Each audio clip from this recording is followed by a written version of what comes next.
আসসালামু আলাইকুম। আসলে এই বছর এবং গত বছর আমাদের এই এলাকা নোয়াখালী এবং ফেনী অঞ্চল বন্যায় বারবার পরপর দুইবার প্লাবিত হলো। এর জন্য মূল সমস্যা হচ্ছে আমরা যেটা মনে করি অপরিকল্পিত বাড়িঘর নির্মাণ এবং খাল বিল দখল, বিভিন্ন কারণে আপনার পোল কালভার্ট এগুলো বন্ধ করে দেওয়া, বিভিন্ন রাজনৈতিক সামাজিক ছত্রছায়া এগুলো বন্ধ হয়ে যাওয়ার কারণে মূলত এলাকার মধ্যে জলবদ্ধতা এবং অতিবৃষ্টিও একটা কারণ। এই 2 বছর অতিবৃষ্টি হচ্ছে, সব মিলিয়ে আমাদের এই অঞ্চল প্লাবিত।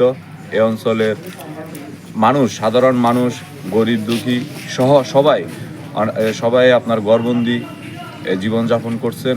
অনেকে বিভিন্ন আশ্রয় কেন্দ্রে আশ্রয় নিয়েছেন। আমাদের নেতাদের নির্দেশে আমরা ইউনিয়ন ভিত্তিক এবং ওয়ার্ড ভিত্তিক, উপজেলা ভিত্তিক আমরা এই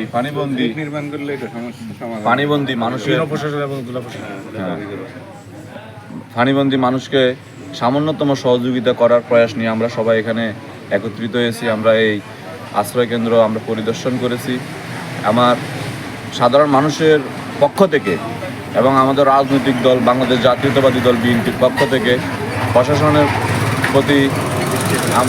দৃষ্টি আকর্ষণ করে বলছি, যেই সমস্ত জায়গায় খাল বিল নদী নালা দখল আছে আপনারা অতি দ্রুত সেগুলা আপনারা সংস্কার করার জন্য আমরা দাবি জানাচ্ছি।